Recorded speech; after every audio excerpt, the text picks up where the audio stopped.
¿qué tal? Bienvenidos a su informativo del mediodía. Gracias por la preferencia de siempre. ¿Qué tal, Rolando? ¿Cómo estás? ¿Qué tal, Roberto? Buena jornada para todos. Como si nada, siguen robando medicamentos para adelgazar.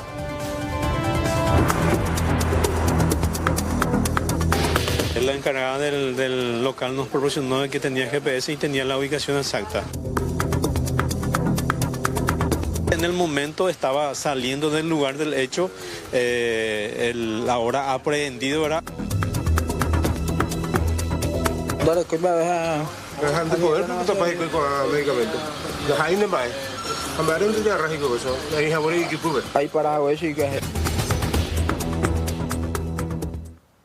Sexto día del secuestro de Almin de Brun. Las autoridades confirman que no existe pruebas de vida.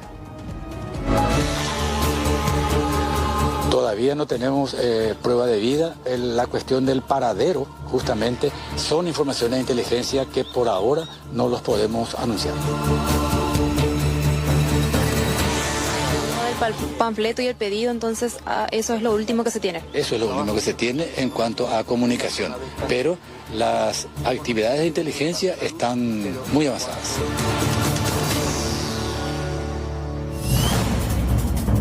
Y también en instantes un camión al servicio de la ANDE fue robado, señora, señor, junto con un rollo gigantesco de cables. El cable no se sabe dónde está a esta hora de la mañana.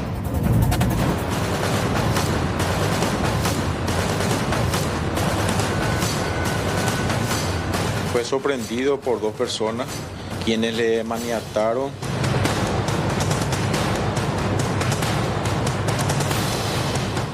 Y posteriormente se apoderaron del camión que tiene servicio de grúa. Los delincuentes, antes de salir de la empresa, desactivaron, en este caso, su GPS.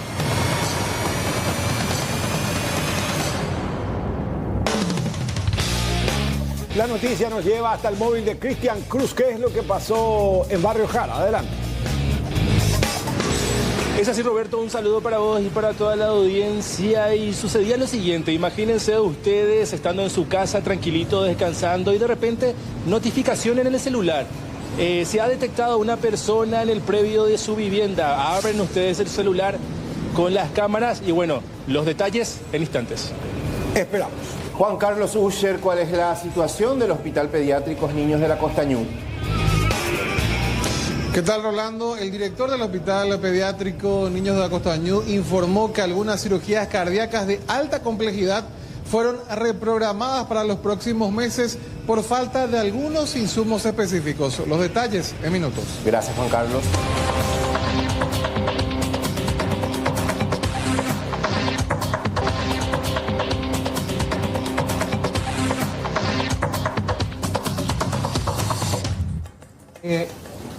El presidente del partido está asistido por un grupo de profesionales paraguayos de primer nivel.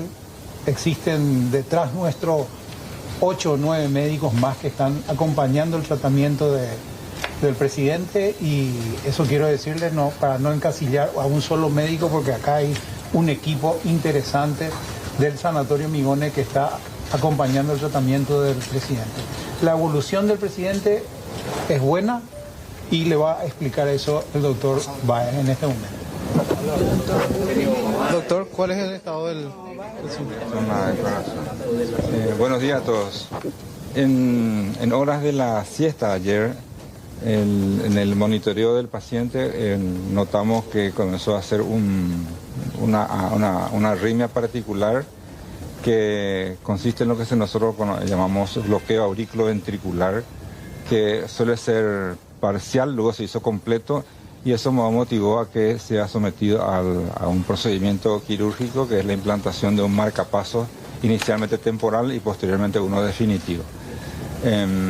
Ese proceso que motivó la colocación la implantación del marcapasos puede explicar muchos de los problemas que el señor presidente tuvo en los días previos, y esperemos que este procedimiento sea la única explicación. Se le repitió esta mañana también una angiotomografía cerebral y no se demostró ninguna lesión obstructiva a nivel cerebral. El líquido cefalorraquídeo que le obtuvimos ayer por una punción lumbar es completamente normal, no hay ningún indicio de proceso infeccioso alguno, de meningitis, encefalitis, ni nada por el estilo. Así que vamos a comenzar el proceso de retiro de la sedación y creemos que en un plazo de 24 48 horas él podría estar despierto y se le podría retirar el respirador y a poder manejarlo ya fuera de la unidad de terapia intensiva. ¿Este marcapasos, doctor, se sustenta bajo un cuadro hipertensivo, cardíaco, para poder entender? Por una arritmia. Él hizo una arritmia que se conoce como bloqueo auriculoventricular. El latido que se inicia en la aurícula tiene que llegar hasta el ventrículo para que se contraiga, se relaje el corazón y de esa manera la sangre oxigenada circule por el corazón hacia los órganos, principalmente el cerebro. Cuando se produce el bloqueo puede haber una interrupción del flujo de oxígeno y el paciente puede hacer. Y este proceso aparentemente no es nuevo, él tiene ya antecedentes. Estuvimos revisando todo su historial y encontramos que hace unos meses ya tuvo un episodio no severo como esto, pero similar ya de bloqueo. Y en esta oportunidad el bloqueo ya fue completo y eso motivó la decisión de implantarle el marcapaso definitivo. ¿Cuál? ¿El marcapaso? No, ya se hizo ayer, sí. Doctor, los estudios laboratoriales, ¿qué resultados arrojaron finalmente? Todo normal, no hay signos de infección, sus glóbulos blancos están normales, su glucosa es normal, sus electrolitos son normales, sus enzimas cardíacas son normales, todos los cultivos son negativos, como dije, ya mencioné antes, todos los estudios del citoquímico y los estudios de serología, cultivos de líquido cefalorraquídeo son negativos, lo que descarta un proceso infeccioso a nivel del sistema nervioso central. Como dije, nuestra expectativa es que comencemos a retirarle la sedación y ver cómo tolera, a fin de ver si mañana o pasado más tardar podemos retirarle el respirador, despertarlo y pueda ser manejado en sala o en la casa. Está bajo control. ¿Le explican por el problema cardíaco? Entonces es difícil saber eso, porque uno puede tener esos tipos, esas elevaciones así bruscas de la presión como causa de un problema o como reacción a otro evento, ¿verdad? Así que es muy difícil diferenciar. No.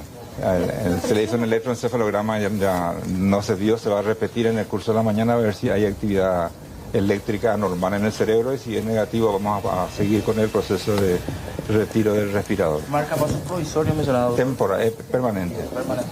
Fue temporal inicialmente y después ya se le puso el marcapaso. ¿Cómo saber hasta qué punto le elevó la presión causándole esa convulsión? En su casa yo le controlé la presión y el pico más alto fue 17-11. Y 170 a 110, lo correcto. La primera noche, doctor, ¿qué tal? Sedado, que no, él estuvo sedado y bajo estricto control con todos los monitores que se disponen en la terapia intensiva. ¿Su cuadro sigue siendo estable? ¿Cómo se define, doctor? Está estable. Yo creo que más estable ahora porque ahora ya no tiene las oscilaciones del pulso que nos estaba preocupando, porque él hacía pulso de 120, 140, bajaba a 30, estaba oscilando hasta que de repente hubo el bloqueo completo y eso motivó que se le coloque de inmediato un marcapaso temporal y más tarde el definitivo. Sí, está sedado y respirador todavía. Va a estar en terapia mientras esté intubado. Y depende de cómo él responda a la maniobra de retiro de la sedación y de cómo tolera eso. A veces. ¿Para enviarlo a otro país? ¿Ustedes manejan esa posibilidad de trasladarlo al Brasil, por ejemplo, o están en condiciones en este sanatorio de sostener su internación propiamente? En este momento no tiene ninguna indicación para viajar. Él está estable y en planes de retiro del respirador y lo veremos. ¿Es tratable en este sanatorio entonces? Él tenía previsto en la semana que viene un chequeo completo en Brasil. Y eso te van a decidir si consideran necesario, porque se tiene que buscar las causas de ese bloqueo auriculoventricular. Hay una lista enorme de causas de este bloqueo que él sufrió, que podría ser la causa de sus problemas, la única causa, o tal vez hubiera otros que van a ser investigados. ¿Qué parámetros debe lograr el expresidente de Juan Al disminuir la sedación, se va despertando. Y a veces el despertar es tranquilo y no se altera el pulso, la saturación de oxígeno y se puede retirar el respirador sin problema. Otra vez el paciente se despierta, es muy agitado, tiene excitación psicomotriz, entonces hay que volver a sedarlo y ir bajando más lentamente hasta que se consiga el retiro del respirador. En base a su experiencia, doctor, ¿en cuánto tiempo podría hacerlo? Tenemos que para el domingo o lunes, si no hay complicaciones. Esas convulsiones, entonces, doctor, por ahora todavía no tienen explicación para poder entender un poquitito. Tenemos una explicación parcial. No sé si ese bloqueo auriculoventricular fue la única causa y la causa de todo el cuadro neurológico. Por el momento los profesionales son locales, se han pedido de extranjeros, por ejemplo. Los profesionales son todos son colegas paraguayos que están trabajando en este sentido y estamos muy conformes. De que se analiza llevarlo al exterior, por el momento no. Va a seguir su tratamiento acá, vamos a seguir con el proceso de destete, que es lento, así que vamos a tener un poquitito de paciencia porque ya lo explicó el doctor Eugenio Báez como en un proceso de destete, y vamos a seguir dando información a través de un comunicado que vamos a hacerlo de forma diaria. ¿Esos estudios que tenía previsto realizarse en Brasil la semana que viene, es de rutina o estaba ya con una No, él iba a ir a un control, nada más de rutina. Senador, ya que usted forma parte del Partido Colorado, ya como senador, no como médico, ¿cómo quedaría actualmente la dinámica de la comisión ejecutiva de la ANR? No existe ningún cambio. Horacio Cartes sigue siendo el presidente del partido, no tenemos por qué inquietarnos, eso funciona como una máquina. ¿Se aguarda su retorno? Se aguarda su retorno, por supuesto, y más con esta noticia que estamos dando, somos muy optimistas que él pueda estar de alta en unos días. El exmandatario tiene restringido visitas, doctor, ¿cómo se maneja ese aspecto? Cuando está en terapia siempre las visitas son restringidas. Sobre los efectos de esta encefalopatía por la hipertensión, ¿algún daño neuronal? ¿Eso todavía se puede determinar en esta instancia? No se puede determinar en esta instancia, necesitamos que él se despierte y ir controlando en ese sentido. Es muy alentador lo que explicó el doctor, que el hecho de que neurológicamente con los estudios de resonancia y tomografía no exista derrame, no exista obstrucción de ninguna arteria cerebral, entonces se descarta que haya tenido una ACV, que es lo que la gente supone que puede tener en estos casos. Que no hayan detectado el ACV hasta ahora, ¿hace que se descarte por completo o más adelante podría surgir? Nosotros no podemos dar un pronóstico tan certero, necesitamos hacer el proceso del destete y después del destete ver cómo está el paciente. Bueno, atentamente siguiendo entonces la conferencia de prensa, tal y como lo anticipaba ayer el doctor Barrios, cada 24 horas, así como viene la novedad es que le implantaron un marcapasos al expresidente Cartes, su evolución es favorable y se espera lo que denominan ellos en términos técnicos el destete, que significa que lentamente le van a ir sacando la asistencia respiratoria artificial que va teniendo. Y esto decían que podría darse en 24 a 48 horas. Nata Cáceres está trabajando en vivo desde el sanatorio Migone, por lo menos un panorama alentador de acuerdo a lo que informaban los médicos que están asistiendo al exmandatario.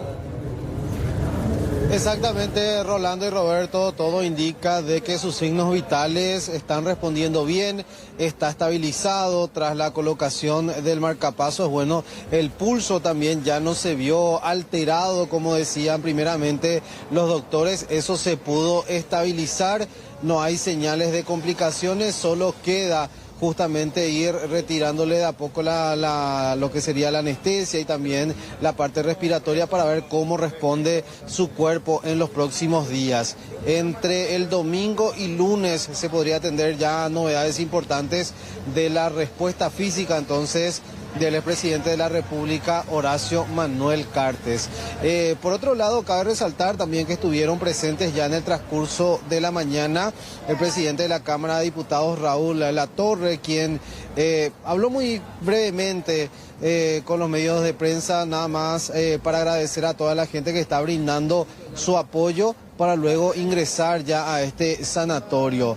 El que sí dio una declaración un poco más extensa fue también el expresidente de la República, Nicanor Duarte Frutos, quien por lo menos cerca de las 10 de la mañana anticipaba de que se reunió con los familiares de Horacio Cartes, de que conversó personalmente también con los médicos que lo están asistiendo, que es un plantel de por lo menos 9 médicos, decía justamente Antonio Barrios, que el panorama era bastante alentador y que pronto lo veríamos de vuelta Horacio Manuel Cartes ya en la acción política, es lo que adelantaba Nicanor Duarte Frutos, brindando así un panorama alentador en cuanto a su estado de salud. Vamos a escuchar lo que decía el expresidente Nicanor Duarte Frutos. Y felizmente está en plena recuperación. Estuve hablando con la familia, con los médicos, y creo que muy pronto lo veremos de vuelta en la actividad política, en la actividad pública, gracias a Dios. Pasó una noche tranquila, se está recuperando y los datos son muy alentadores. Y siempre es una noticia desagradable, una enfermedad, pero el presidente Cartes es un hombre fuerte, un hombre sano, y creo que va a salir muy pronto de esta situación.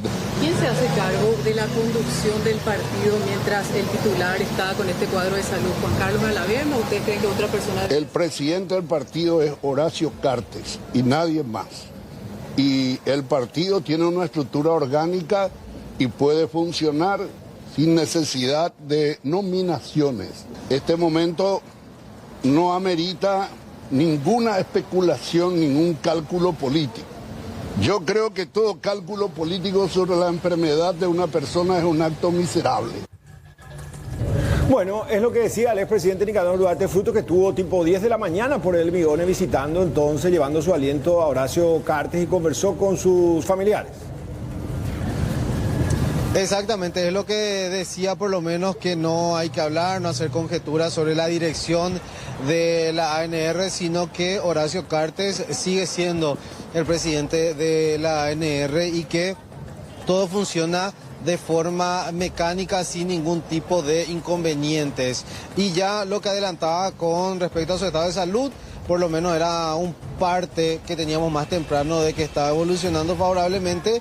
Y ya los médicos en la conferencia de prensa anunciaron que se encuentra estable y evolucionando de forma favorable, y nuevamente convocan para mañana cerca de las 11:30 de la mañana para poder actualizar también el parte médico de Horacio Cartes. Así que esa fue toda la novedad que tuvimos aquí en el transcurso de la mañana y seguimos atentos ante cualquier indicio informativo.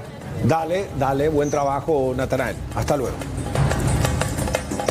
Y en las últimas horas, de hecho, se han generado todo tipo de mensajes de apoyo hacia el expresidente Horacio Cartes, actual presidente del Partido Colorado. Sin embargo, en las últimas horas lo que dio más de qué hablar fue esta publicación que se hacía ayer en horas de la noche de parte del también expresidente Mario Abdo Benítez, quien publicaba esto: espero que en los próximos días sean de pronta recuperación y restablecimiento pleno para el expresidente Horacio Cartes, que el Señor le conceda fortaleza. Y rápidamente abajo ya se tuvo la respuesta de José Ortiz, la mano derecha prácticamente de Horacio Cartes, que le puso: no te hubieras molestado en escribir, no te cree ni tu mamá, siempre le deseaste el mal e hiciste todo lo posible para destruirlo como persona, a su familia y a sus empresas. Y otras publicaciones, otras respuestas también que recibió Mario Abdo Benítez, más o menos siguiendo esta misma línea. Sumado a esa publicación que dio bastante de qué hablar, que de hecho del propio José Ortiz también salió a dedicarle unas palabras al expresidente Mario Abdo Benítez, que intentaba de esa manera solidarizarse con Horacio Cartes, también se dieron evidentemente en el transcurso de la jornada de ayer diferentes publicaciones, como la de Santiago Peña, la de demás referentes también políticos afines a Cartes, en los que le deseaba una pronta recuperación, en este caso al expresidente. Apenas conocían su situación de salud. En horarios de la tarde-noche, todas estas publicaciones se daban, y de hecho que una de las primeras también, aparte del caso del presidente Peña, de Bachi Núñez, de Miguel Tadeo Rojas, como estamos viendo, del intendente de Asunción, Luis Bello, de Juan Carlos Baruja, el titular, en este caso, del Ministerio de Urbanismo, Vivienda y Hábitat, fue el de Arnoldo Vince, por ejemplo, también, que desde la disidencia dice: tomé conocimiento de su situación de salud a través de los medios, te deseo una pronta recuperación y completa. Las diferencias políticas quedan de lado en momentos así. Mis respetos y oraciones para ti y tu familia, decía Arnoldo Vince también, dedicándole unas palabras a través de estas publicaciones a Horacio Cartes. Víctor Bogado también hacía lo propio, al igual que demás miembros también de la bancada de Honor Colorado de la Cámara de Senadores, en diputados también, otros referentes de la disidencia como Dani Centurión, al igual que el presidente de la Cámara Baja. Además de ellos, quienes también en este caso estuvieron mostrando, en este caso, repercusiones, fueron los medios a nivel internacional. Son algunas de estas publicaciones. La agencia EFE, que decía el expresidente paraguayo Horacio Cartes en terapia intensiva tras sufrir una convulsión, al igual también que otros medios internacionales como Cadena 3, internan en terapia intensiva al expresidente paraguayo Horacio Cartes. Todas estas publicaciones que se dieron a lo largo de la jornada de ayer y parte también de hoy. Internaron de urgencia Cartes, Infobae también se hacía eco, entre otros portales digitales internacionales que mencionaban el estado de salud del expresidente de la República, líder del movimiento Honor Colorado. Porque muchos estuvo mencionando, bueno, pero ¿qué tiene o qué tuvo el presidente Horacio Cartes en un primer momento? Hablan de una crisis hipertensiva o de una encefalopatía hipertensiva, se pensaba en un primer momento. ¿A raíz de qué? Era lo que se quería saber, de hecho, también. El médico neurólogo, el doctor Luis Díaz Escobar, hablaba en este caso de qué es la emergencia hipertensiva, esa enfermedad que afectó ayer en horas de la mañana a Horacio Cartes. Hablaba este médico en términos generales, obviamente no se puede referir al caso y al cuadro médico en particular de Cartes, pero como conocedor del área neurológica, el doctor Luis Díaz Escobar mencionaba que la emergencia hipertensiva se da cuando hay una elevación muy importante y sostenida de la presión arterial, que termina generando algún tipo de daño, ya sea momentáneo o permanente, al cerebro o a cualquier otro tipo de órganos blandos, que era lo que mencionaban ayer en el informe primero que daban a conocer acerca de la encefalopatía. Ese fue el primer cuadro detectado a Horacio Cartes. Hoy ya podemos conocer que la presión, incluso decía el doctor Eugenio Báez Maldonado, fue de 17-11 aproximadamente, lo que llevó a esa crisis convulsiva como consecuencia de la presión arterial alta. Lo que mencionaba acerca de este cuadro de salud el doctor Luis Díaz Escobar, escuchamos. La encefalopatía hipertensiva es justamente el daño del órgano blanco, en este caso el cerebro, manifiesta a causa de una elevación demasiado brusca, sostenida y severa de la presión arterial, daño, una pérdida de la autorregulación de las arterias del cerebro. Entonces eso produce cambios dentro del tejido cerebral y a consecuencia las manifestaciones clínicas pueden ser diversas, sobre todo neurológicas. Dolor de cabeza muy intenso, náuseas, vómitos, convulsiones, y esas convulsiones pueden ser muy graves y muy repetitivas. La encefalopatía hipertensiva puede asociarse, por ejemplo, a un ACV isquémico, a un ACV hemorrágico, puede asociarse a algo que se llama el síndrome de vasoconstricción arterial reversible, o a una encefalopatía, una encefalopatía posterior reversible, ¿no? Todas esas condiciones pueden dejar diferentes tipos de secuelas, ¿no? Siempre en relación al daño que se puede observar luego en las imágenes. En las imágenes iniciales, que no haya lesión dentro del tejido cerebral, eso es siempre una buena señal. Bueno, ahí está, es una buena señal, de hecho, que el caso de Cartes en particular no se hayan detectado algún tipo de daño a nivel cerebral, decía el neurólogo a quien escuchábamos. El tiempo de recuperación varía también de si hay o no secuelas, y el motivo o las causas de esta crisis hipertensiva pueden ser varias. Ahora mencionaron los médicos en este último reporte que podría darse a causa de esa arritmia que fue detectada y controlada a través de la implantación, mejor dicho, de un marcapasos que ya quedará de manera permanente para el expresidente de la República. porque estiman, como decía el doctor, son varias las causas, varias las posibilidades, pudo ser causada por una infección, algo que ya fue descartado en el caso de Cartes, algún tipo de fármacos también pueden llegar a causar esta situación de salud o en todo caso esta posibilidad también que dicen ahora los médicos, que la hipertensión se pudo haber debido a esta arritmia que de momento fue controlada al igual de la presión. Se tiene que mejorar las circunstancias clínicas del paciente, pero también evaluar si es que la persona en este tipo de casos ya debe estar sujeto siempre a cuidados médicos y medicación, porque acá lo que se busca es que ya no vuelva a tener esos picos de presión. Claro, sí. Fue tan claro el doctor, me ayuda con el nombre. Luis Díaz Escobar. O Eugenio Báez. Eugenio Báez, sí, porque al final dice que va a ser clave a la hora de despertarse, porque ahí recién podríamos evaluar virtualmente cómo resultó afectado el cerebro. Los marcapasos pasó a ser un procedimiento casi rutinario, en 1 o 2 horas bajo la piel. Es un aparato que te pone como una pila.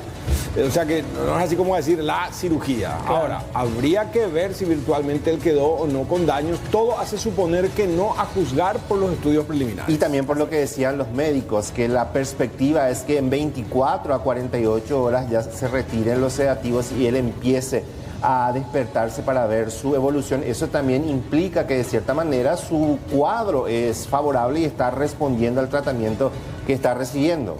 Así es, este periodo de 24 a 48 horas serán claves, pero como decía Roberto, más clave aún una vez que se despierte, porque ahí decía el otro neurólogo también que hablaba en términos generales, el tiempo de recuperación dependerá de si hay o no secuelas, si son secuelas leves, si no hay ninguna secuela o si se presenta algún tipo de secuela más importante.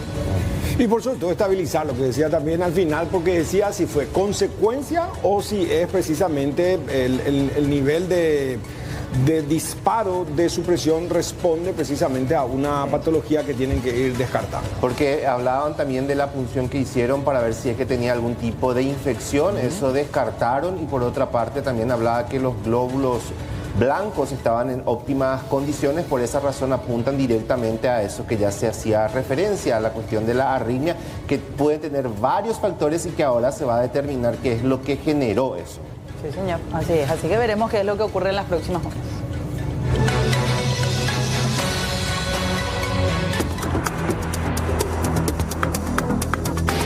La encargada del local nos proporcionó que tenía GPS y tenía la ubicación exacta. En el momento estaba saliendo del lugar del hecho, ahora aprehendido era.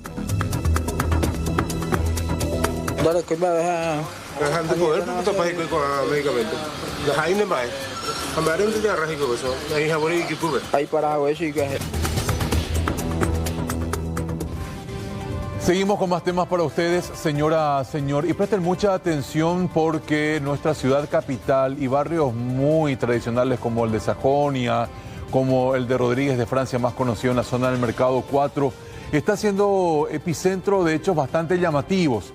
Repasamos esta imagen de archivo que nos lleva justamente a una jornada de domingo del mes de febrero, en donde un joven aparentemente le estaba derramando lo que sería una especie de líquido combustible, nafta aparentemente, a la entrada de un salón comercial y después intentó aparentemente prenderle fuego. No cumpliendo con este objetivo, evidentemente las alarmas se encendieron y los dueños empezaron a lanzar esta imagen para socializarla y poder dar con esta persona. Ahí tenemos ambos ángulos de una misma realidad. Se daba justamente ya el 15 de febrero de este año, siendo las 4 de la tarde con 44 minutos. Esto nos sirve como pie para ver lo que ocurría tiempo después, ya en el barrio Sajonia, en horas en donde un pirómano estaba actuando también y le iba prendiendo fuego ya a un vehículo. Gracias, chicos, ahí está la imagen justamente de archivo en donde se ve esta situación. Personas desconocidas que iban caminando de manera sospechosa, plena hora de la noche, cero actividad comercial ya, los vecinos durmiendo, y ahí iban sacando lo que parecía ser un explosivo tipo molotov. Le prendieron fuego a la botella lanzaron la misma ahí a metros de un vehículo y este segundo artefacto que termina ocasionando luego lo que iba a ser un perjuicio tremendo para el dueño del vehículo, la dueña del móvil, y ellos terminan huyendo del sitio. Repasamos de vuelta esta imagen por la importancia de la secuencia. Pasaron al lado del vehículo, es un Toyota tipo Espacio.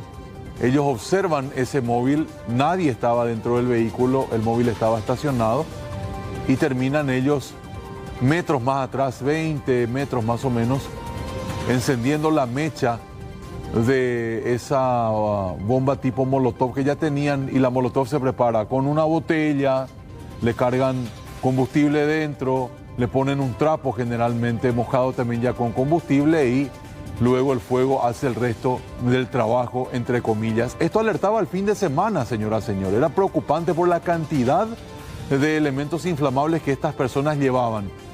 Cuando la situación parecía que podía esclarecerse, al menos quién serían los responsables de este hecho, otro golpe similar que afecta a un joven trabajador y que tiene el mismo condimento.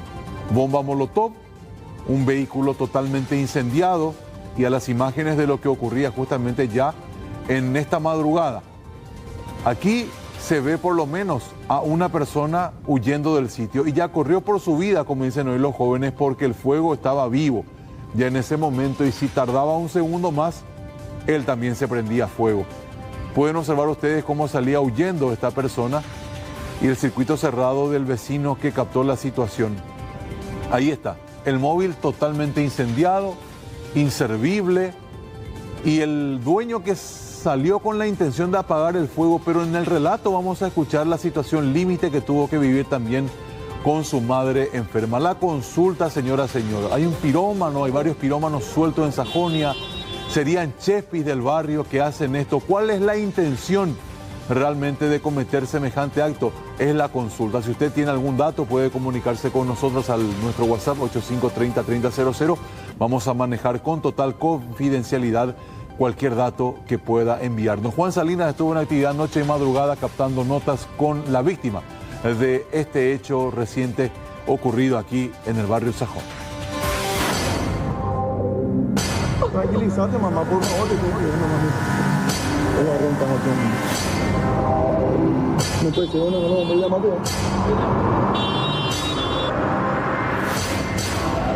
Según el reporte policial, una persona cuya identidad aún se desconoce habría arrojado una bomba Molotov contra el vehículo que se encontraba estacionado en la vía pública, provocando el incendio total del rodado.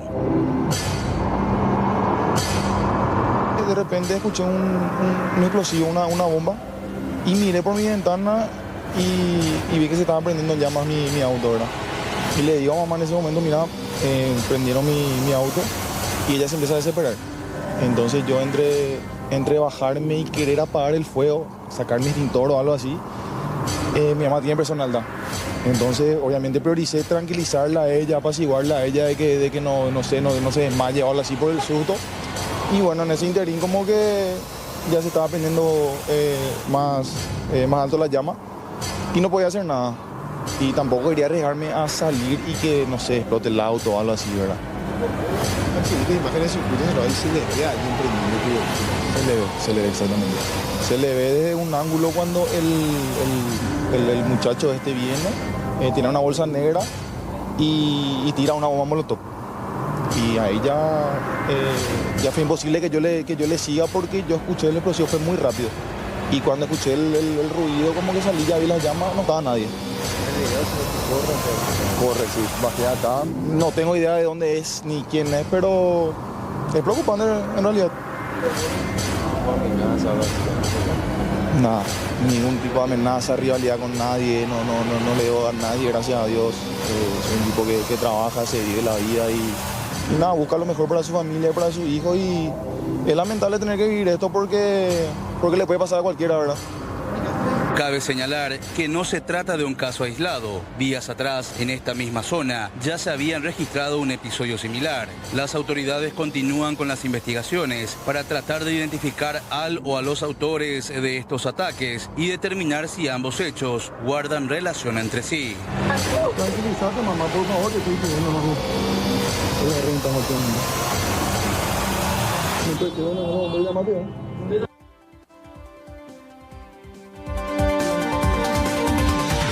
Tranquilízate, mamá, por favor, te estoy pidiendo, mami. Pues va a reventar en cualquier momento.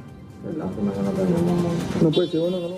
Cambiamos de tema, trabaja en vivo Fiorella Aveiro. ¿Qué fue lo que pasó con este camión que pertenece a una empresa tercerizada de la ANDE?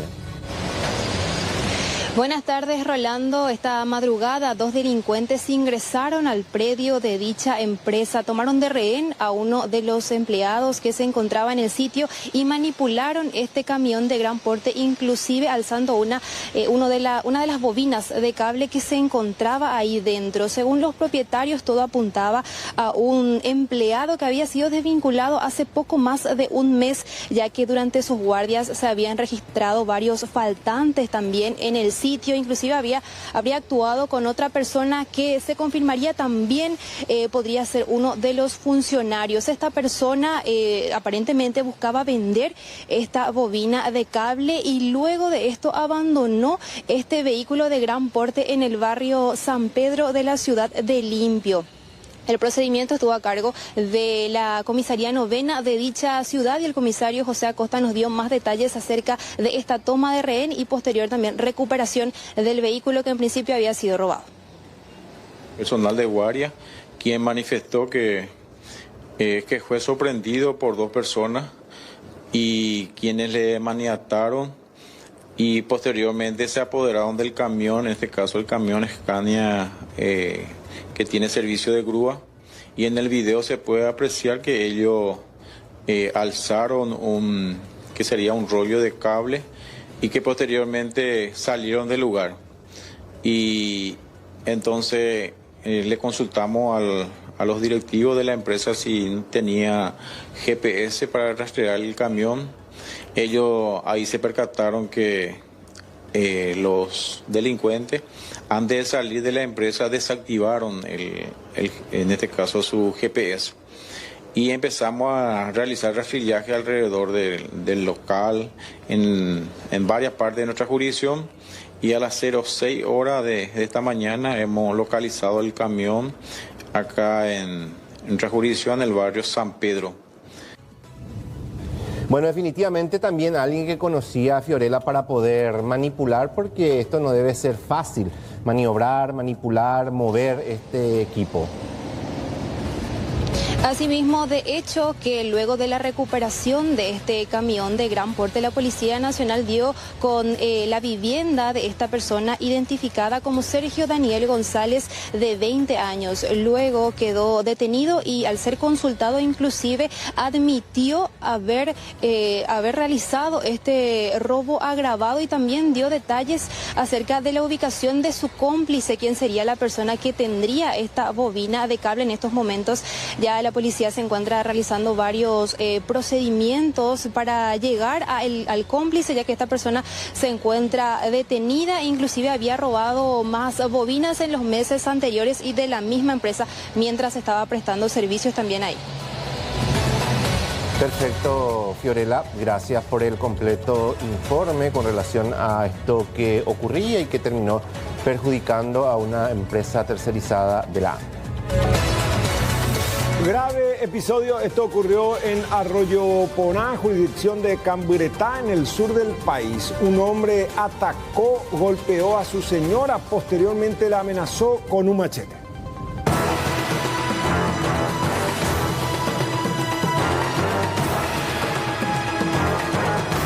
Tuvimos una aprehensión de personas por un supuesto hecho punible de violencia intrafamiliar, agresión física e incautación de un arma blanca tipo machete realizado el día de la fecha de ayer a las 23:30 horas en la casa ubicada en la fracción Yolanda, el barrio Arroyo Poná de este distrito, resultando como aprehendido el señor Julio César Bogado, paraguayo, soltero de 31 años de edad, domiciliado en el barrio Arroyo Poná de este distrito. Objeto incautado, un machete de la marca Corneta de unos 60 centímetros aproximadamente, resultando víctima la señora Teresita Gamarra Vargas, paraguaya soltera de 48 años de edad, domiciliada en el barrio Arroyo Porá de este distrito.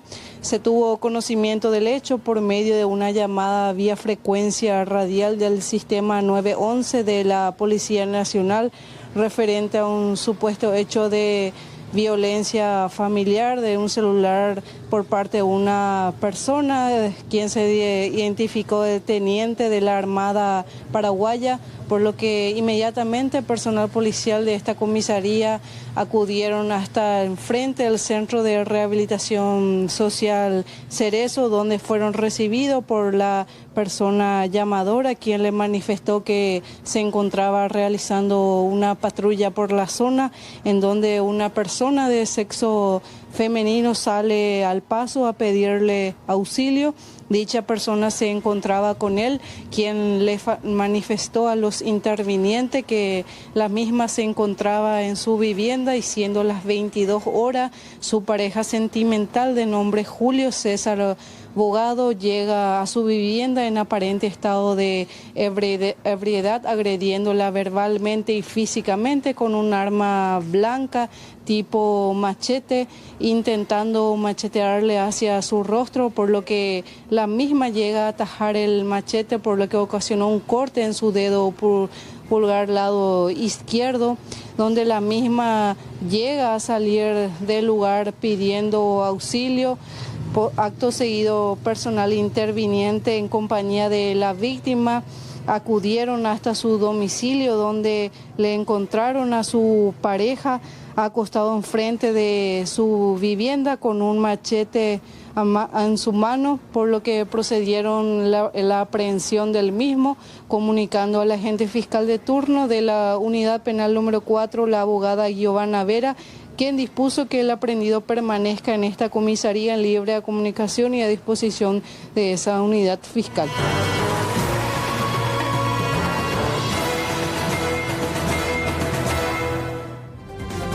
Vamos hasta el sur del país. Trabaja en vivo Lucas Toledo. Una persona fue detenida por caso de un accidente fatal.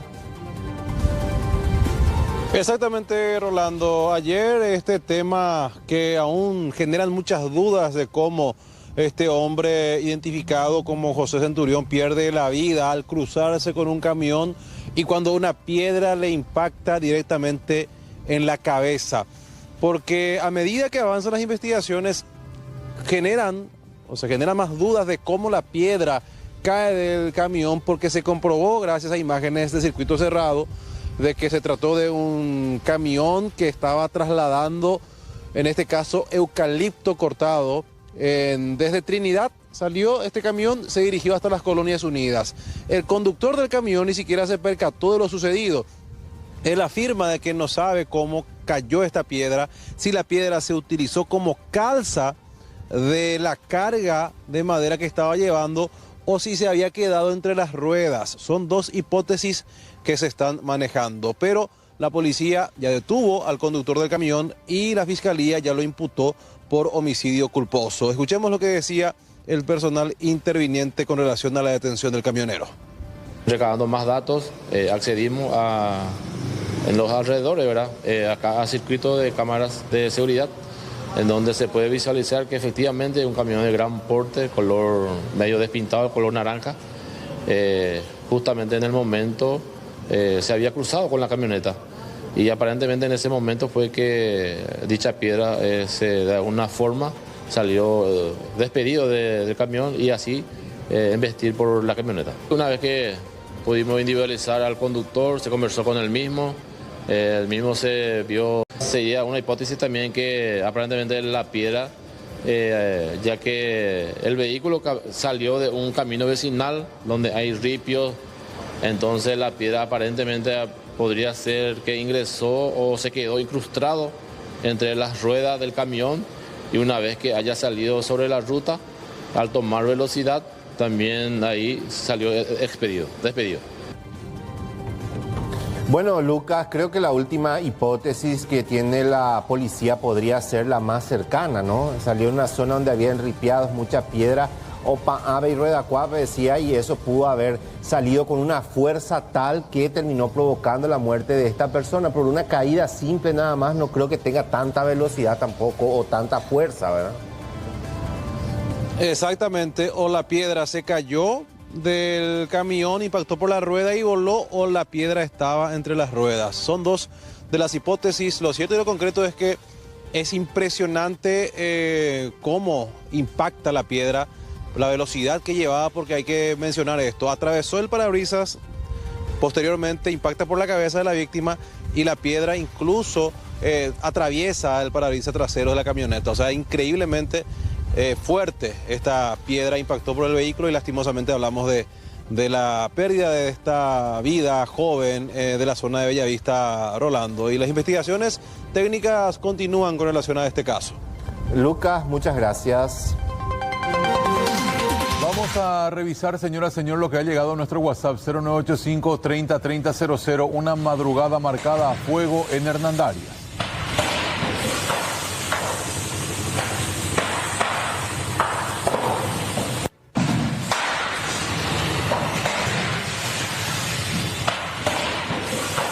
Esto ocurría dentro del local denominado Autoservicio Doidão. Sí, ardió en llamas este supermercado y el local de Doña Wilda, Remedios Naturales, Milagroso, Flor de Amazonas, Rey del Bosque. Nada no quedó en pie en estos locales comerciales en donde, reitero, la noche y madrugada fue marcada a fuego. Según los datos, se desconoce cuál fue el origen del fuego. El siniestro se daba en horas de noche y madrugada. Efectivos policiales que estaban haciendo una ronda preventiva en la zona se percataron del hecho. Luego ya llamaron a personal de bomberos quienes llegaron al lugar. Poco y casi nada se pudo salvar del local de autoservicio y también de la venta de remedios naturales. Y seguimos en el Alto Paraná, señora, señor, para hablar de lo que ocurría con este nuevo hecho de inseguridad. Circuito cerrado de por medio, 6:15 de la tarde del 26 de febrero. Primeramente aparece un vehículo tipo premio en escena, luego aparece un tipo Vitz, que es en realidad un Funcargo, el que está llegando justamente ya a la casa, el hombre que se predispone a abrir el portón, y en ese momento personas encapuchadas ya lo encañonan a punta de arma de fuego. Él levanta las manos, sube el hombre al volante, el cómplice le despoja del teléfono celular para evitar cualquier llamada de emergencia y ahí ya se concreta el robo de este vehículo. Lamentable de todo punto de vista. Hace poco veíamos cómo robaban un auto en San Lorenzo, luego lo dejaban abandonado ya en el departamento de Itapúa, luego del crimen del guardia de seguridad. Hoy vemos de vuelta un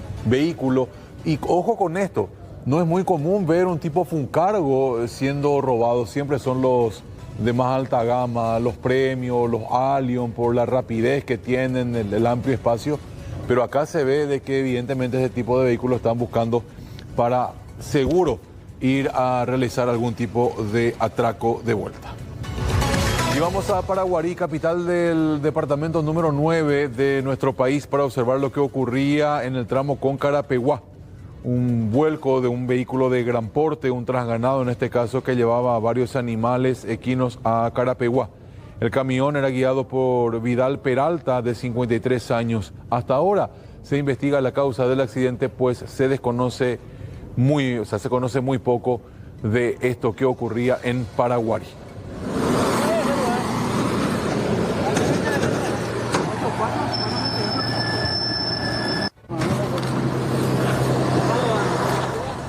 Cristian Cruz, de hecho lo anticipamos al arranque. Barrio Jara, malvivientes entraron a una casa. Adelante. Es así, Roberto, renovamos el saludo con ustedes y con toda la audiencia. Y eso se daba el día de ayer, en donde una persona estaba en su casa descansando y recibe notificaciones en su celular. Al revisar las notificaciones eran del sistema de seguridad de la casa, entró a ver las cámaras de seguridad en vivo y se percata de que una persona está robando, está intentando hurtar cables, y no cualquier cable, señores, un cable de un aparato que es muy necesitado e indispensable en esta época de calor. Cables de aire acondicionado. Es por eso que nosotros el día de hoy llegábamos a la comisaría número 19 de Asunción, en donde el comisario Sergio Méndez nos daba los detalles sobre esta aprehensión y nos decía lo siguiente, compañeros.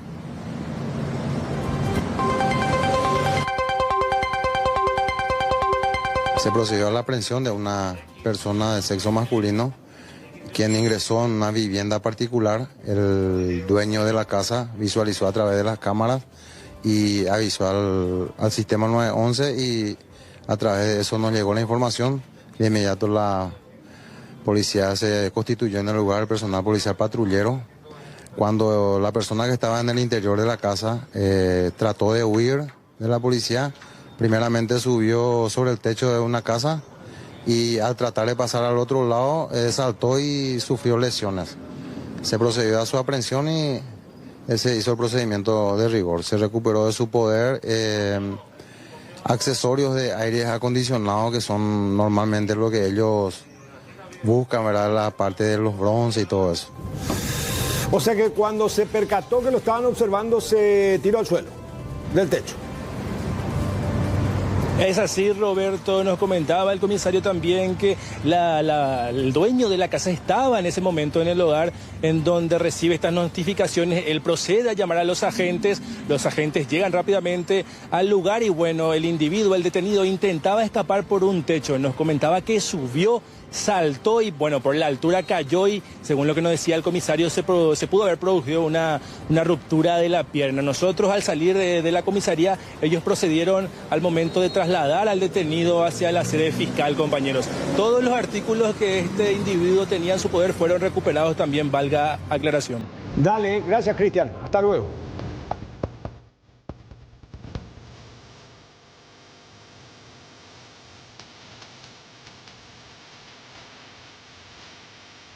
Volvemos con Fiorella Aveiro, esta vez para hablar de este hecho que movilizó a la policía y que había ocurrido en Estanzuela, contando los detalles.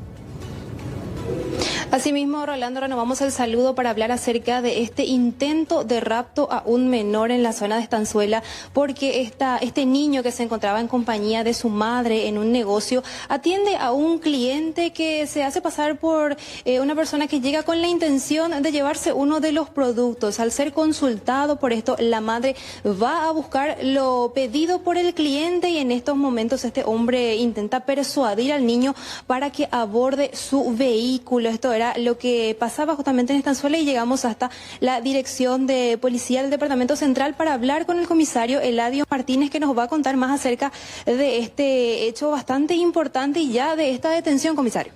Sí, estamos ante un seguimiento de un caso, vamos a decir, llamativo y también grave, ¿verdad?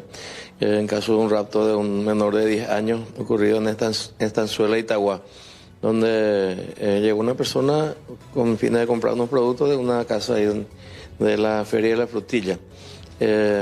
Justamente el producto que pidió no tenía la señora, entonces fue a buscar a la casa que queda ahí en las inmediaciones nada más, quedando el niño como encargado. Esa ocasión fue aprovechada por esta persona para apoderarse de un teléfono celular y el dinero en efectivo que tenía producto de la venta.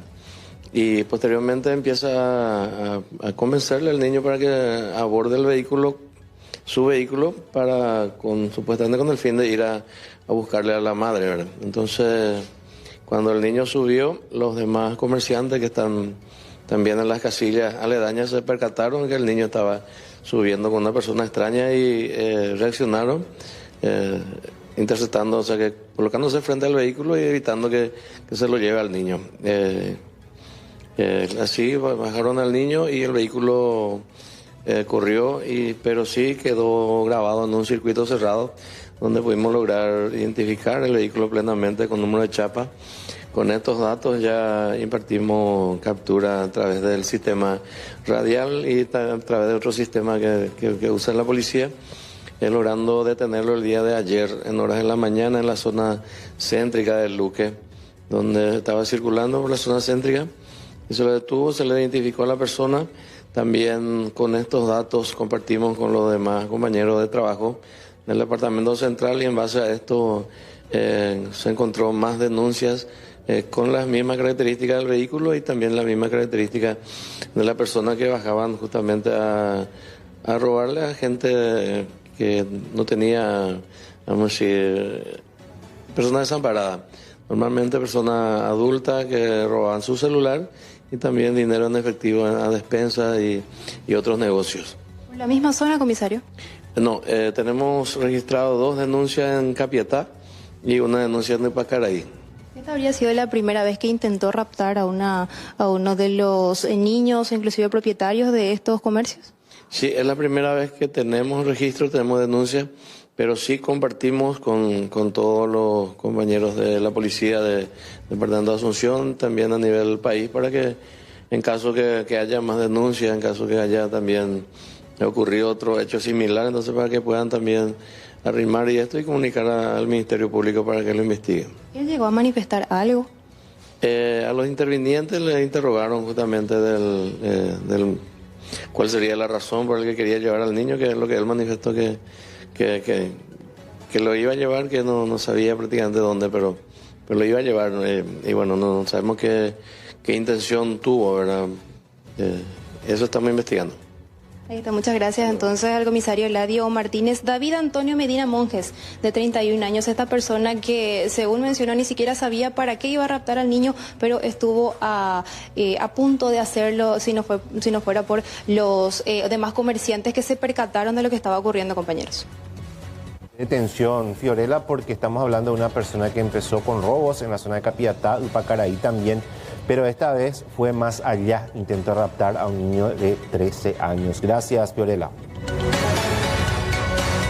Y la historia de doña Fidelina es bastante triste, hay desentonados y lo mitad en la calle B, porque ella es una mujer de 63 años de edad, es una trabajadora que se dedica a la limpieza, está aparentemente en una empresa tercerizada.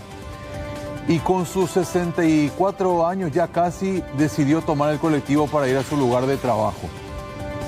Esta es la situación que le tocó pasar con la indolencia propia de un sistema de transporte público que no funciona y lastimosamente de un conductor, no todos son así, pero de un conductor irresponsable, indolente. Ella terminó cayendo de esta forma de un bus de la línea 38. Los pasajeros le levantaron del asfalto. Ella se quedó ahí postrada mientras el conductor huyó. Hoy no se puede ir a trabajar porque tiene una fractura de cadera. Esto nos contaba. Tengo como 40 años de viajando en el colectivo, pero la misma historia. Varias veces yo me caí ya del colectivo 38, varias veces. Y le dije, hace poco, ya peleó yo con el chofer, le dije, chofer, mira, acércate tampoco. Siempre yo me subí a Edo. Y ellos lo que tienen costumbre, se pelea con el 15-4. Entonces deja a todos sus pasajeros, está apurado. Entonces ellos se va volando, corriendo. Y deja a todos los pasajeros y se baja la señora, se sube la señora, no tiene paciencia. Para vos es bastante alto ya este... Altísimo. Y sí, me bajando y no vio, no sé, estaba hablando con, como te veía así, con una mujer y subió la misma esquina, cuando yo me iba a bajar, subió una mujer y probablemente se tapó ahí al chofer y no me vio que nosotros tocamos el timbre con el señor.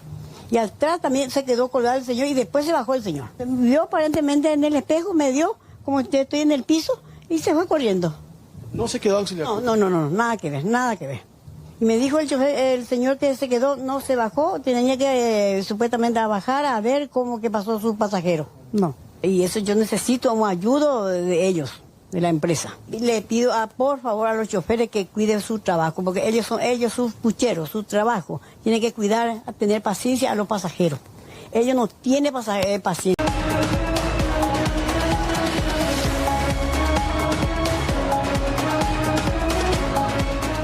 Juan Carlos, contanos, de por sí una noticia muy triste. ¿Van a ir posponiendo la cirugía en el hospital Acostañú? ¿Cómo viene la mano? ¿Qué tal, Roberto? De vuelta, saludo para ustedes, los compañeros en el estudio y también los televidentes de IDM. Fuimos hasta el Hospital General Pediátrico Niños de Acostañú, ubicado en la zona de Reducto San Lorenzo, para hablar con su titular, el doctor Héctor Castro, quien nos explicó que no se trata de una suspensión en sí, sino de una reprogramación. El motivo faltan insumos específicos para cirugías de alta complejidad que en este momento no se están pudiendo adquirir porque o no se encuentran en el mercado o porque no cuentan con el presupuesto correspondiente. Decían que iban a hacer un cambio con las cirugías de menor complejidad, que van a ser las que se van a seguir realizando en este tiempo y otras que van a ser reprogramadas para los próximos meses. Evidentemente, decía él, todo depende de la gravedad de cada cuadro. Hacemos al menos 100 cardiocirugías al año de diferentes complejidades y hay algunas que obviamente necesitan de insumos mucho más costosos en el sentido de que debe corresponder a la complejidad. Por eso es que para que se dimensione también una cardiocirugía puede ir en costos totales entre 300 millones de guaraníes a 1.000 millones de guaraníes. En el sentido de que las cirugías fueron detenidas, el número de cirugías prosigue, pero sí es verdad que muchas de ellas fueron reprogramadas acorde a la complejidad que amerite una situación en condiciones óptimas para que el cardiocirujano y todo su equipo pueda tener un resultado exitoso en la cirugía. Algunos insumos que no están disponibles, muchos de ellos en el país, pero que sí se están estableciendo procesos administrativos ya desde el año pasado para conseguir, lo que responde también a presupuestos que se están obteniendo al respecto. Por eso es importante recordar eso. Por lo tanto, de acuerdo a esa necesidad, se van reprogramando las cirugías siempre y cuando la condición clínica del paciente amerite, ¿verdad? Bueno, al final entonces concluye el doctor explicando que faltan insumos. Tal cual, y justamente daba esos dos motivos, algunos porque no se encuentran en el mercado local, lo tienen que hacer de manera administrativa porque se encuentran en el extranjero, y otro que tiene que ver con el tema presupuestario, ya que muchos de los insumos dependen de la administración central y al ir liberando los recursos, ellos pueden hacer las compras correspondientes. Hablaba justamente de que son aquellas de mayor complejidad las que serían reprogramadas después de marzo, probablemente, pero todo depende de la evaluación que se le haga al paciente teniendo en cuenta la situación de muchos de ellos que se encuentran ahora mismo internados en el hospital pediátrico de Acostañú. Decía él, esas cirugías que eran para marzo o para abril se van a adelantar porque son de menor complejidad y las otras van a ser ubicadas en ese tiempo cuando ya cuenten con todos los insumos necesarios para que la cirugía sea un éxito.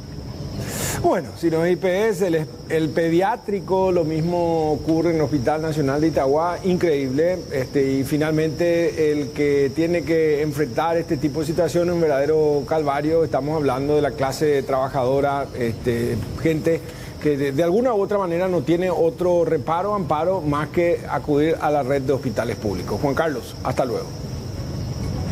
Hasta luego. Sexto día del secuestro de Almir de Brun. El ministro de Defensa, Oscar González, mencionó que de acuerdo a las informaciones que recibieron de la zona, no existe ningún tipo de comunicación de los captores con la familia. También hasta el momento no recibieron ningún tipo de prueba de vida. No obstante, los operativos continúan en la zona. Todavía no tenemos prueba de vida. Pero la cuestión del paradero, justamente, son informaciones de inteligencia que por ahora no los podemos anunciar. ¿No hay ningún contacto con los familiares? No hubo contacto con los familiares hasta ahora. Luego del panfleto y el pedido, entonces, eso es lo último que se tiene. Eso es lo último que se tiene en cuanto a comunicación. Pero las actividades de inteligencia están muy avanzadas. ¿Los efectivos policiales entre militares también se encuentran en esta búsqueda? El CODI tiene 900 efectivos militares. La Policía Nacional aproximadamente 700 efectivos que no es que estén ahí presentes, sino están trabajando en todo el entorno y en todo lo que significa las operaciones de defensa interna que están siendo implementadas. No solamente en el caso del secuestro, sino también existen otras tareas que estaban siendo realizadas y que continúan realizándose por el Comando de Operaciones de Defensa Interna.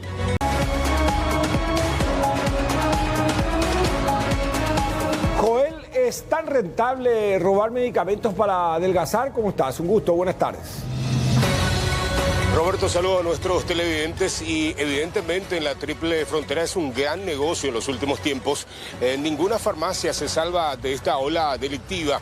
La madrugada de hoy nuevamente una sucursal de una importante cadena de farmacias fue atacada. Del interior llevaron una importante cantidad de medicamentos justamente adelgazantes, pero en esta oportunidad los delincuentes no se percataron de que las cajas de estos medicamentos contenían un sistema de GPS. La policía fue rápidamente alertada y justamente también se hizo el seguimiento para ubicar estos medicamentos ya en poder de un hombre que fue plenamente identificado y detenido. Estamos hablando de Leandro Sanabria, de 30 años, el mismo registra antecedentes justamente por hurto y también trata de personas. Este procedimiento ya se desarrolló en la zona de Presidente Franco. El hurto ocurrió en la madrugada de hoy en el área 4 de Ciudad del Este. Vamos a compartir los detalles de la Policía Nacional. La encargada del local nos proporcionó de que tenía GPS y tenía la ubicación exacta. A través de eso le llegamos primeramente frente a una vivienda donde indicó la localización de estos medicamentos, ¿verdad? Y justamente y coincidentemente en el momento estaba saliendo del lugar del hecho el ahora aprehendido, ¿verdad?, a bordo de la motocicleta, y al notar que la presencia policial, él mismo emprendió una fuga a bordo de su motocicleta, siendo iniciado una persecución que se le dio alcance a unos metros del lugar. ¿El del circuito se lo vio a él? Primeramente se le aprehendió a él, y al volver al punto donde se marcó el GPS, ¿verdad?, pudimos constatar de que se movió del lugar donde primeramente se marcó, que es en el interior de la vivienda, pero posteriormente lo que presumimos es que durante la persecución un presunto cómplice haya sacado del interior de la vivienda y depositado en un patio baldío. O sea que las empresas ahora ya toman ese recaudo y generalmente los vehículos tienen un sistema de rastreo. Totalmente, es así. Justamente el trabajo ahora de la policía se centra cuando hay hurto o robos de medicamentos por el sistema de GPS para poder ubicar. Todas las cajas cuentan con este sistema después de esta ola que también tenemos en el este del país de robo de este estilo de medicamentos. El detenido intentó negar, él decía de que aparentemente porque corrió nomás de la policía fue detenido.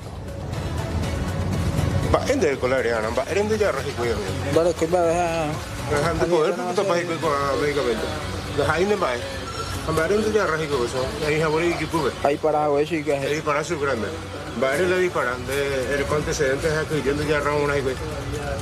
Va a la dispara. Debe participar de hecho. ¿De qué la farmacia? No. ¿Le nega? No nega y bond ahí dice. Ahí vende. Jamás de igual más. No, yo sé de igual ni video donde se allá. La que yo sé para ver ande a veces te dicen andemos y narco de madrugada. Se amigaron. Bueno, están los detenidos a disposición de la justicia entonces, ¿no? Totalmente. Hay que destacar, Roberto, que en los últimos tiempos el auge del robo de medicamentos incluso y el contrabando de este medicamento incluso ya desplazó al narcotráfico en la triple frontera, debido a que 10 veces más cuesta en el lado brasileño una caja de medicamentos. El valor aquí en Paraguay se multiplica 10 veces más al llegar al mercado brasileño. O sea que, para entender bien, los delincuentes prefieren traficar tirsepatida que propiamente droga. Totalmente, incluso utilizan ya ahora el camino que hace el narcotráfico para llegar hasta Brasil, utilizan el mismo trayecto, según los investigadores, para contrabandear medicamentos. Bueno, seguimos ampliando en cualquier momento. Un abrazo. Seguimos por el Alto Paraná para hablar del asalto con explosivos que se dio en la zona de Naranjal. Imágenes que aparecen y que están siendo analizadas por la policía de los vehículos que utilizaron los delincuentes. Recordemos que se habla de 15 a 20 personas. En estas imágenes se observa el momento en que ellos descienden del vehículo e instalan los explosivos en la entidad bancaria. Son varias personas que tomaron prácticamente la ciudad, sitiaron Naranjal y posteriormente perpetraron este asalto. Posteriormente ellos huyeron, ahí es el momento en que ya se retiran y se observa incluso que llevaban linternas, armas largas y bolsas que contendrían dinero que se llevaron del Banco Sudameris. Recordemos también que hay otras imágenes que les permitió a la policía la identificación de los vehículos, porque ellos utilizaron varios vehículos. Estas imágenes que ya compartíamos el día de ayer de uno de los vehículos utilizados y también otro, estamos hablando de una camioneta. Estos vehículos fueron abandonados a unos 3,5 kilómetros aproximadamente de la zona de Naranjal. Uno de ellos se encontró entero, tenía el chasis borrado, y este es la segunda camioneta que encontraron también en la zona totalmente incinerada. La policía sigue trabajando en la zona buscando la identificación de los integrantes de esta organización criminal.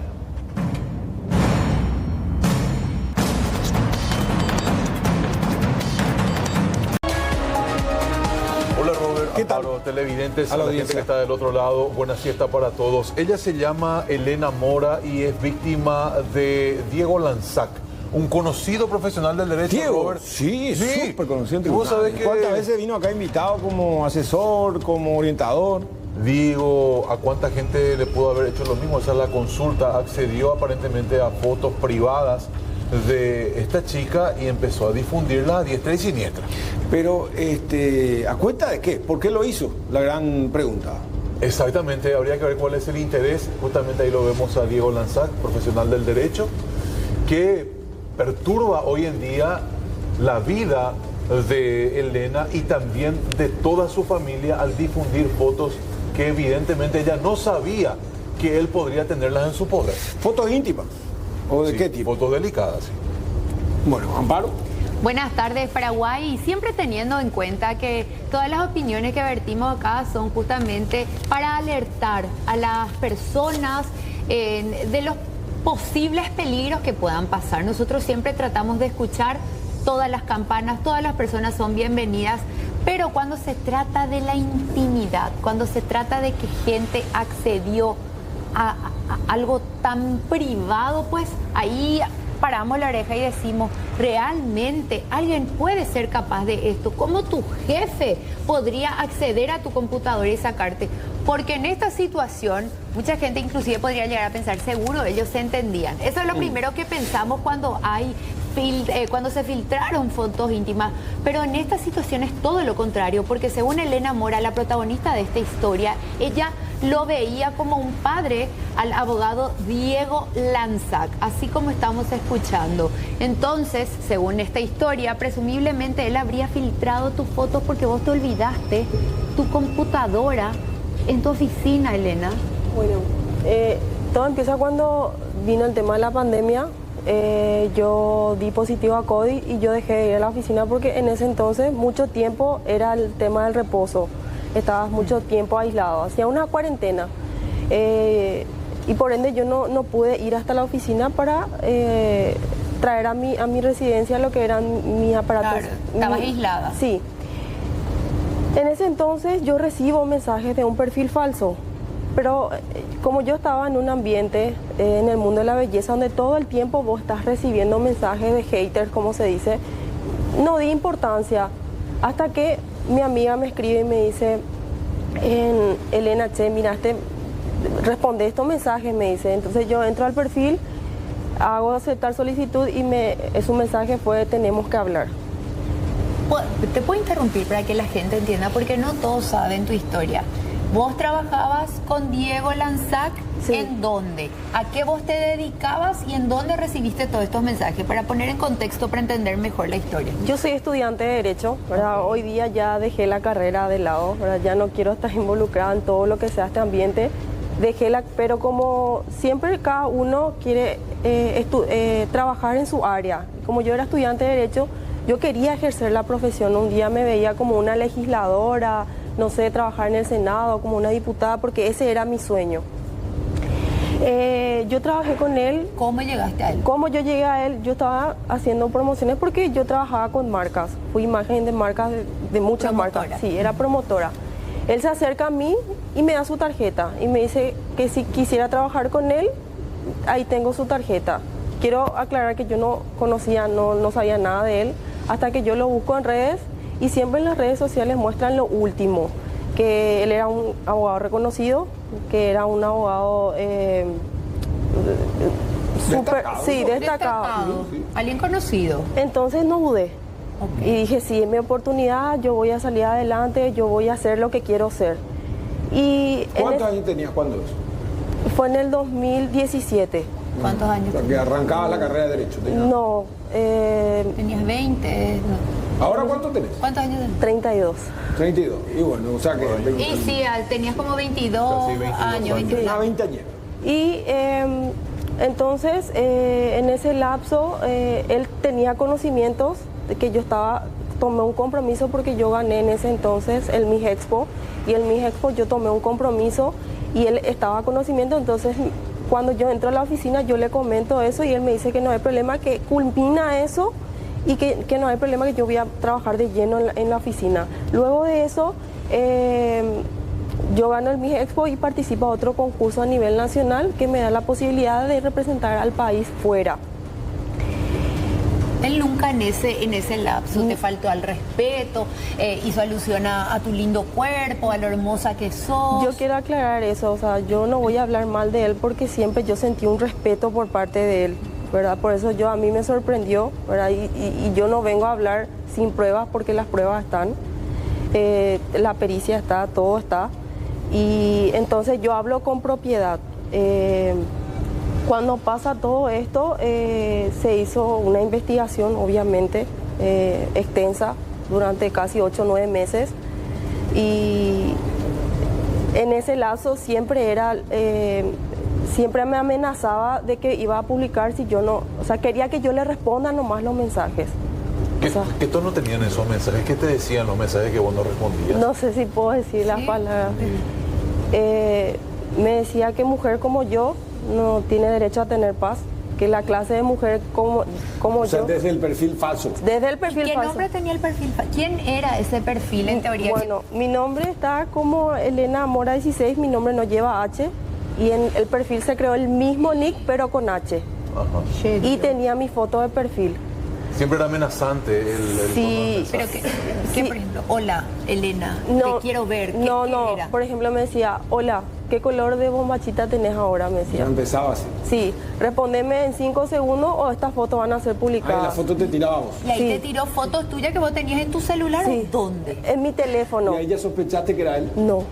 ¿Y no te pareció raro, verdad? Porque ¿cómo va a tener fotos tuyas? Y yo dije que me hackearon la cuenta. O sea, que yo pensaba miles de cosas, pero jamás pensé hasta que, bueno, los mensajes... Fuiste atando cabos. Los mensajes eran que mujeres putitas como yo no tienen... A ese nivel, por Dios. ¿Cuánto tiempo te hostigaron así, desde esa cuenta? 7 meses. 7 meses. Te tenían así, de madrugada era de noche y madrugada. ¿Vos en esos 7 meses tenías miedo? ¿Qué te generó? ¿Podías dormir? ¿Podías trabajar? No, y tanto llegó el punto que esta situación a mí me enfermó. Yo llegué a tener piedra en los riñones. Justamente ahora vengo de un lugar que me dijeron que necesito un tratamiento psicológico, que estoy enferma. O sea, que eso ya fue después, para llegar al fondo. O sea, que venía hostigándote, pero la amenaza ¿cuál era? A cambio de que te decía, no voy a publicar, y cada vez avanzaba más y más. Tenía que salir de mi trabajo. Ese era el... ¿Salir de tu trabajo o salir con él? Salir de mi trabajo. ¿Qué te decía? ¿Renuncia a tu trabajo? Renuncia a tu trabajo. ¿Y en esos 7 meses vos interactuabas con Diego como empleada todavía o perdiste contacto con él? No, yo me iba a la oficina a trabajar. O sea, que vos te ibas con todo eso a la oficina y él era el responsable. Yo le lloraba. ¿Y vos le contabas a él? ¿Y vos le contabas a él lo que te pasaba? Sí, yo le lloraba, le decía que no podía más. Y él me decía, tranquila, que esto... Inclusive, en varias ocasiones, él me ofreció para irnos a la iglesia. Ah, ¿en serio? Sí, que ahí yo iba a encontrar ayuda, que esté tranquila. O sea, justamente estaba hablando con la chica que ahora, rememorando todo, voy recordando cosas que yo no dije anteriormente. ¿Y cuándo vos caes en cuenta de que era él? En diciembre, comienzo de diciembre. ¿Cómo? Y la gente antisecuestro me llama. Porque yo era muy intensa con los mensajes. O sea, yo le mensajaba todos los días a los oficiales. Entonces, ellos es como que tomaron más... O sea, lo primero, yo como abogado te diría, vamos a irnos a antisecuestro. ¿Él te dijo eso? Yo le digo, doctor, doctor, ¿qué podemos hacer en esta situación? Me dice, yo le digo, y él me dice, vamos a antisecuestro. Porque antisecuestro y delito informático... Pero como él, si fue, digo, voy a ser abogado del diablo. Si era él el que estaba por detrás, era como ponerse la soga al cuello si te dice, vamos ahí, porque sabía que tarde o temprano iban a llegar a ese IP. Estamos en el Paraguay. Y yo estoy hace 5 años y yo creo que él pensó que lo mismo iba a pasar. Ya. O no sé. Porque hay muchos casos que tampoco se llegan a saber. Él actuó hasta el límite, pensando que jamás le iban a hacer tanto caso, porque la realidad es esa. Vos te vas a delito informático. Yo me fui en septiembre a hacer una denuncia para una persona menor de edad. Hasta ahora no recibí un llamado de la fiscalía. Hasta ahora nadie me dio respuesta. O sea, les puedo creer a ella o a cualquier persona que se va a ir hasta el último porque no te llaman, no te hacen caso si vos no existís. O de última a lo mejor jugaba al límite y cuando se iba a percatar de que le iban a llegar a él por ahí, él aflojaba y trataba de desarmar todo. No, los mensajes siempre eran tipo de noche, madrugada. Después desaparecía 2 días, yo estaba tranquila. Y después volvía. Y después volvía. ¿Qué te pedía? Mándame foto tuya. No, los mensajes eran que yo renuncie a mi trabajo. ¿Pero qué ganaba él si vos renunciabas? ¿Será que...? Y él es una persona, era religiosa, por eso te quiso llevar la No sé, lo que pasa es que... Y por ahí le veía a ella como una tentación. Pero estás segurísima que fue él. Las pericias muestran que fue él. Las pruebas están. ¿Y por qué? ¿Cómo te das cuenta que accede a tu celular? ¿Cómo fue? ¿Qué pasó? Contá. Hasta ese momento yo no sabía nada, no tenía idea de nada, hasta que la gente antisecuestro me llama y me dice, necesitamos hablar contigo, podemos ir a tu casa. Y entonces yo le llamo a él en mi inocencia, en ser feliz. Ay, Dios mío. Le digo, doctor, ya está. Doctor, gracias a Dios, parece que ya se sabe. Entonces él me corta y la gente antisecuestro me vuelve a llamar y me dice que por favor no quiere que diga nada, que vamos a hablar personalmente. Claro, por eso viste que hasta el último jugó, entonces él quiso desactivar todo, a lo mejor con algún contacto ahí, la policía. Okay. No sé. Y después te llaman. Ellos llegan a mi casa, la gente antisecuestro, llegaron así en 2 camionetas. Yo tipo dije... ¿Tuviste miedo? Sí, porque yo dije, Dios mío, ¿qué pasó? No sé. Claro. Llegan a mi casa y me muestran así un documento totalmente en inglés, ¿verdad? Que decía así, que era de Facebook, era la... Y decía unos cuantos números y estaba un número de celular. Y me preguntaban si yo conocía ese número, y entonces yo dije, yo tengo esa memoria fotográfica, agarro mi celular, disco, doctor Diego Lanzag. ¿Qué pasa? Le dije yo. ¿Cuál es tu relación con él? Me dicen. Queremos que sea sincera. Claro. Y me sentí tan ofendida porque yo tenía un novio, que por culpa de eso se terminó. Tenía un novio, yo tenía una relación de 2 años, se terminó por culpa de eso. Y me dice, pero no queremos que digas nada, no queremos que hagas nada porque necesitamos un poquito más de pruebas. Y bueno, en ese entonces yo me fui a trabajar 3 semanas más. Aguantando todo. Sí. Yo ya sabía que era... Tenía mis dudas. Ellos te dijeron, los antisecuestros, cuando fueron a tu casa, te dijeron, todos los mensajes vienen de este número. Sí, porque eso dice que hay un IP, que yo tengo mi IP, vos tenés todas las huellas dactilares. Sí, y el IP era de su número de celular. En esos días posteriores a descubrir en parte lo que pasaba, ¿cómo te relacionaste con él? Yo no hablaba más con él. ¿Ya no hablabas con él? No. ¿Y él te hablaba a vos? Sí, normal. Pero ¿cómo él actuaba tan normal si vos dijiste que vos le avisaste que los antisecuestros ya te llamaron? Porque ellos, los antisecuestros le dijeron a él que todo esto, ellos para que calmar las aguas nomás, ellos supuestamente me dijeron que ya estaban así. Y en ese lapso yo ya era indiferente, yo no me iba más a las reuniones como asistente con él, siempre inventaba una excusa, hasta que en enero yo me siento realmente mal y le pido un tiempo para hacer un tratamiento, ¿verdad?, de salud. Y él molesto, histérico, todo, me niega. Yo dejo de ir a la oficina, ya no me voy más. Bueno, o sea, todo en el relato yo comprendo. Lo que no entiendo es, él nunca te pidió sexo, que a cambio de qué te presionaba, porque era para renunciar nomás, Sí. así como que, ¿Por qué ¿cuántos no? años de antigüedad vos tenías? Nada, 5. 3. Y por eso, entonces, ¿qué ganaba él si vos salías del trabajo? O sea que yo entendería, por la sextorsión pasa por ahí. O sea, yo quiero tener contigo sexo a cambio de. Pues en este caso lo que te pedía era dejar tu trabajo, renunciar. O sea, no tenés 25 años de antigüedad. Y yo él nunca pasó 5 años. O sea, no él a mí, a mis padres. Él cenó en mi mesa. O sea, él cenó con mi papá.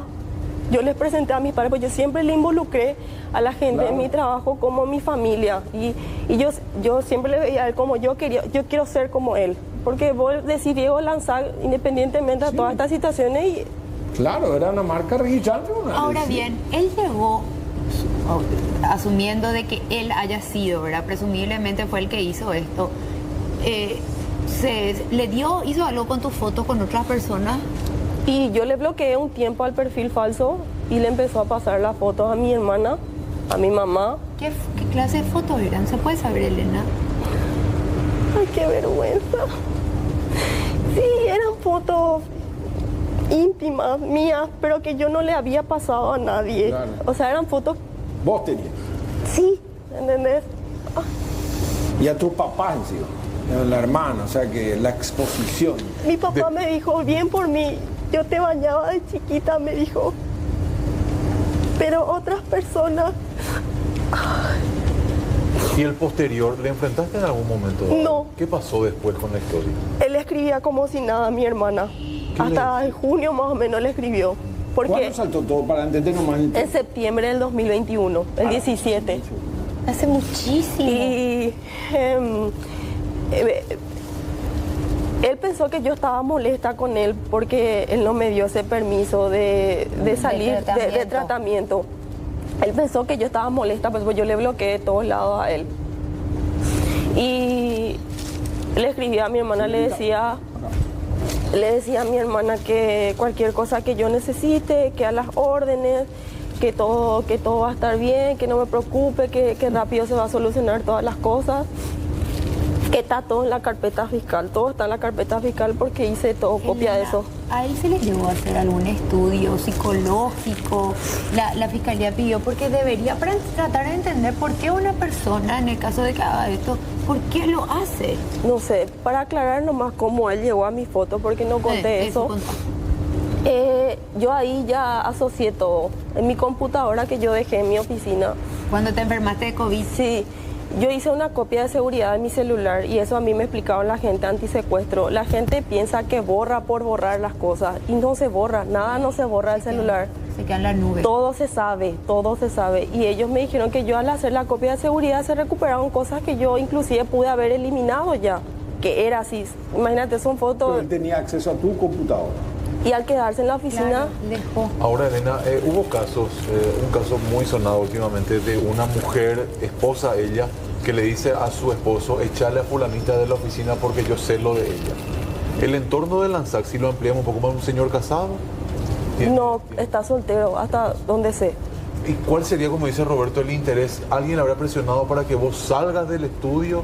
Eso, por ejemplo, él salió a decir, yo hablé hace poco con una compañera, ¿verdad? Que no quiero dar tampoco su nombre porque es madre y no quiero dar tampoco su nombre, pero ella me dijo, yo no puedo apoyarte en lo judicial, pero psicológicamente te digo que no vayas a parar hasta lo último, me dijo.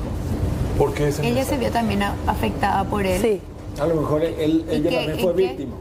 Laboralmente. ¿Pero qué le hizo? No. No diga su nombre. No, Pero vas a ver si dice, ¿verdad? Por el relato. ¿Y cuánta gente trabaja con él? Nosotros éramos 3 mujeres. ¿Y varones también ahí? Y eran 2 abogados, uno que era así, hacía trabajo externo y era un abogado que era, o sea... Un asesor externo. Sí. Ahora bien, es cierto que en algún momento se llegó a allanar su casa y que se encontraron fotos íntimas de varias mujeres. En el 2014 hubo un caso. La fiscal Blanca Agüero también llevó el mismo caso. Ella habló con Delfino. Hizo el mismo modo operandi, pero por la plataforma de Facebook. Mira, esta imagen que estamos viendo fue en el 2021, nos dice la producción, que es cuando se allana el departamento donde él vive por el caso tuyo. Sí. ¿Y ahí qué se encuentra? La verdad que yo no tengo así a grandes rasgos conocimiento, pero sí ahí por ejemplo había una computadora en la oficina que ahora mismo no veo, pero había La fiscal es Ruth Benítez, ¿tenés un abogado vos? No. O sea, ella está impulsando todo. Ella. ¿Y crees que ya hubo acusación o no? Él me suspendió 3 juicios orales ahora. Ah, o sea, ya está por... ¿Qué? Y la primera vez era alegando su presunción de inocencia, que victimizándome, no sé, yo te digo en mis palabras, ¿verdad? Podía influir en el tribunal y ahora la última vez ya él alega la prescripción de la causa. Ya. ¿Crees que se va a hacer justicia o que va a quedar impune el hecho? No sé. Ya conociéndole a él, no sé. Hace muchísimo tiempo que pasó todo esto. Le conozco. Y va ganando tiempo. Nuestro programa tiene mucha llegada y si Lanzac te puede ver, quiero que mires en la cámara 4, ¿qué le dirías hoy, fruto de todo lo que te tocó vivir? Hay un Dios. Él sabe lo que está en nuestro corazón y Él sabe cuánto yo le apreciaba, cuánto yo le admiraba. Pero todo lo que yo pasé, no le deseo ni a la persona. Él tiene 4 hijas. Tengo vergüenza por sus hijas, no por mí. Por lo menos un mínimo de pudor de pedirle perdón a mis padres. Es lo único que yo pedía. Conmigo ya me hizo perder todo. ¿Qué perdiste a causa de él? Perdí trabajo, me negaban trabajo. Yo después de esto me iba a casting y me dijeron, bueno, estabas en un problema judicial, no podemos trabajar contigo. Claro. Perdí contratos con marcas muy conocidas y tuve que salir del país. Yo salí del país 1 año, por lo cual hice un tratamiento psicológico afuera, pero volver a revivir toda noche yo no dormí. Claro. Te sentí muy tocada cuando hablaste de la relación que se quebró. También, ¿verdad? Perdió un novio también. Sí, porque las fotos inclusive llegaron a los padres de él. A tus ex-suegros. Sí, y tenía tanta vergüenza. Se volvió todo. Sí. Bueno, nosotros lo único que decimos que vamos a acompañar hasta donde se pueda, ¿verdad? Pues, ojalá la justicia haga lo que tenga que hacer, que dé a cada uno lo suyo, el castigo si hace falta. Y instarte a vos a que te recupere. Sos joven, radiante, así que dentro de todo mucha fuerza. Y a las órdenes acá en el canal. Gracias por la oportunidad. Un abrazo.